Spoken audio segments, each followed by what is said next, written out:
2016 ni njyewe wamukuriyemo inda y'impanga yayitewe n'umugabo wubatse. Pastor Mutesi ari we wari waratanze pase kuri mama Asiya amuhaye umwe mu bagabo washyize hanze amavideo witwa mama Asiya arimo kumumasa ibirenge. Amakuru yagiye atugeraho nuko witwa uwo mugabo yahoze ari inshuti ya Mutesi agasaba pase Mutesi. Pastor Mutesi nawe agahita mukubita pase y'icyana agahita avuga ati reka nkukubita pase nawe uzirwaneho. Nakubwira ko ngiye gusezera YouTube, ngiye gusezera YouTube kubera impamvu z'akagambane gahari, impamvu z'urugomo n'ubugome biri muri aba bantu. Uyu witwa mama Asiya wahoze ari umugore wa Pastor Theogene ubwo yamuhaga pase y'umugabo w'umudiaspora, bivugwa ko uwo mudiaspora cyari kimuzanye nta kindi kwari ukuba yaryamana n'uyu mama Asiya. Haje kuba hasoka amwe mu majwi agaragaza uwitwa Pastor Mutesi avuga ko uyu mugore ngo ari umugore w'injajwa, ngo arya amafaranga y'abagabo ngo atiteguye kuyishyura, avuga amagambo menshi agiye atandukanye.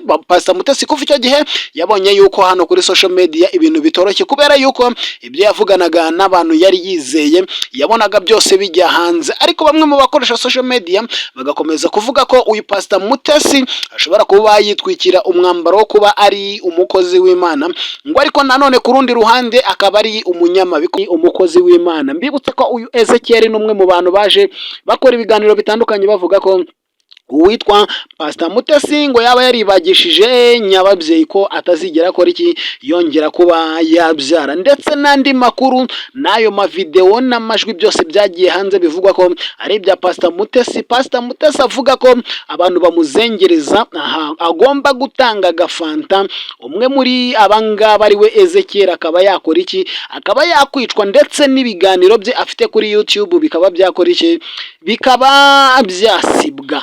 Pastor Mutesi agize icyabazwa kuri aya majwi yashyizwe hanze harimo kwikinisha.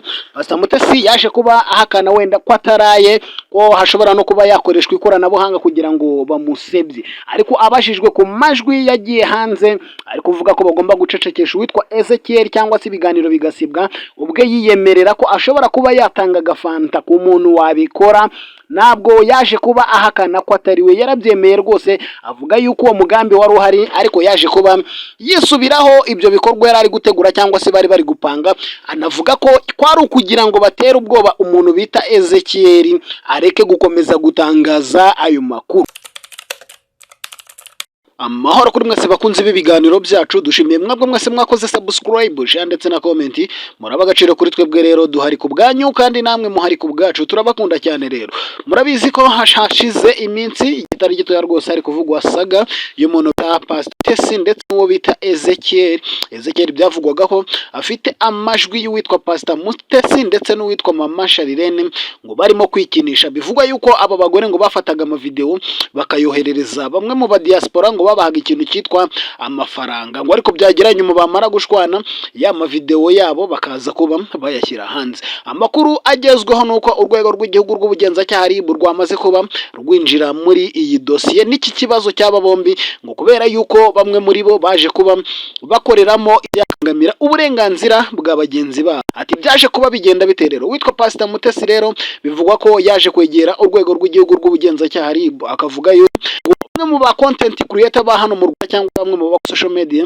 batanga content kubera yuko bifashisha we mu kumusebya, mu kugira ngo bakereye inkuru kugira ngo barebwe. Bivugwa yuko baba babuze content, noneho kugira ngo babone content bagafata icyemezo cyo kuba bavuga kuri Pastor Mutesi, baba bamubeshyera baba bavuga ukuri. Bivugwa yuko witwa Pastor Mutesi rero ngo igihe ari n'abamusaba, bamwe muri bo ngo bamusaba kuba yabahereza amakuru, ngo kubera yuko iyo bari kumuvugaho ari bwo barebwa. Niyo mpamvu ngo mubona amwe mu macano agiye atandukanye afata icyemezo akishyira hamwe kugira ngo ashyire cyangwa se avuge uwitwa Pastor Mutesi. Ngo niyo mpamvu inkuru yisohotse kuri Pastor Mutesi ngo abantu benshi bayisamirana, nuko uwitwa Pastor Mutesi ngo ari content, ngo ari kirarika, umuntu wese umuvuzeho ngo agira urwego rumwe avaho akazamuka akagera ku rundi rwego. Akomeza agira ati abantu bazi yuko ari njyewe ugera n'igihe nkafata icyemezo icyemezo nkavuga ngo reka nshake ukuntu navugwa cyangwa se nagaruka mu itangazamakuru, ariko Mutesi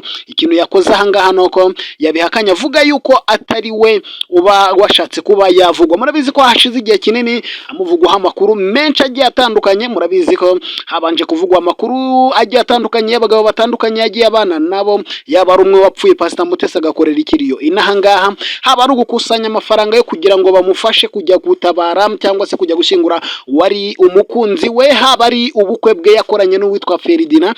Murabizi ko Pastor Mutesi ni umwe mu bantu batanga amakuru menshi hano, by'umwihariko ku bakoresha uru rubuga kuri social media, by'umwihariko kuri YouTube. Noneho uwitwa Pastor Mutesi nyuma yo kubona ko abantu benshi bamuvugaho cyane, yaje kugera n'igihe afata icyemezo avuga yuko ubwe ku giti agiye kugira ute, agiye gusezera YouTube. Nubwo yabivuze wenda kubera umujinya kugera nyuma wenda akaba yagaruka. Umva icyo gihe asezera uko yabivugaga. Nakubwira ko ngiye gusezera YouTube. Ngiye gusezera YouTube kubera impamvu z'akagambane gahari, impamvu z'urugomo n'ubugome biri muri aba bantu. Aha Pastor Mutesi rero kubera igitutu yashyirwagaho na bamwe mu ba influencers cyangwa se bamwe mu bakorera kuri social media, by'umwihariko YouTube, bavuga amakosa agiye atandukanye yagiye akora cyangwa bavuga ibintu bitandukanye Pastor Mutesi yagiye akora bidakwiriye, ndetse bikagera naho ubwe mbere gato yuko akora ubukwe abantu bavuze amagambo menshi agiye atandukanye, kubera ko uyu Pastor Mutesi hari saga nyinshi yagiye agaragaramo. Mubyibuke muri saga y'uwitwa mama Asiya wahoze ari umugore wa Pastor Theogene, ubwo yamuhaga pase y'umugabo w'umudiaspora, bivugwa ko uwo mudiaspora cyari kimuzanye nta kindi ko ari ukuba yaryamana n'uyu mama Asiya. Haje kuba hasoka amwe mu majwi agaragaza uwitwa Pastor Mutesi avuga ko uyu mugore ngo ari umugore w'injajwa, ngo arya amafaranga y'abagabo, ngo atiteguye kuyishyura, avuga amagambo menshi agiye atandukanye. Pastor Mutesi kuva icyo gihe yabonye yuko hano kuri social media ibintu bitoroshye, kubera yuko ibyo yavuganaga n'abantu yari yizeye yabonaga byose bijya hanze. Ariko bamwe mu bakoresha social media bagakomeza kuvuga ko uyu Pastor Mutesi ashobora kuba yitwikira umwambaro wo kuba ari umukozi w'Imana, ngo ariko nanone ku rundi ruhande akaba ari umunyamabi, kubera yuko bakomezaga kugenda bazana amwe mu magambo agiye atandukanye cyangwa se bimwe mu bimenyetso bagaragaza ko uwitwa Pastor Mutesi nawe ubwe adashobotse, cyangwa se hari imico cyangwa se hari ibikorwa bimwe na bimwe ntagenda akora bitagakwiriye kuba bikorwa n'abakozi b'Imana. Urugero nko kuba bavuga ko uyu Pastor Mutesi ari we wari waratanze pase kuri mama Asiya, amuhaye umwe mu bagabo washyize hanze amavideo uwitwa mama Asiya arimo kumumasa ibirenge. Amakuru yagiye atugeraho nuko uwitwa uwo mugabo yahoze ari inshuti ya Mutesi agasaba pase Mutesi, Pastor Mutesi nawe agahita amukubita pase y'icyana, agahita avuga ati reka nkukubita pase nawe uzirwaneho. Andi makuru afuti aba bakoresha social media bashinja Pastor Mutesi ko yaba yarakoze namwe muri aya ngaya 2016 ni njyewe wamukuriyemo inda y'impanga yayitewe n'umugabo wubatse. Tugakomeza tukibaza ati ese Pastor Mutesi ni umukozi w'Imana cyangwa se yambara umwambaro wo gukorera Imana kandi atari yakorera, kubera yuko akomeza kuba agaragara mu bikorwa bitandukanye bisa naho ari ugutwika cyangwa se bisa naho bitemewe cyangwa se bisa naho bitandukanye n'umwambaro afite wo kuba yakorera Imana. Muri 2016 ni njye wamukuriyemo inda y'imanga yayitewe n'umugabo wubatse. Ese Pastor Mutesi ikibazo hano tuhita twibaza, yayimukuriyemo ari umuganga, yayimukuriyemo amwishyuriye ngo bayikuremo, yayimukuriyemo mu buhe buryo? Iki ni kibazo tugomba gukomeza kwibaza.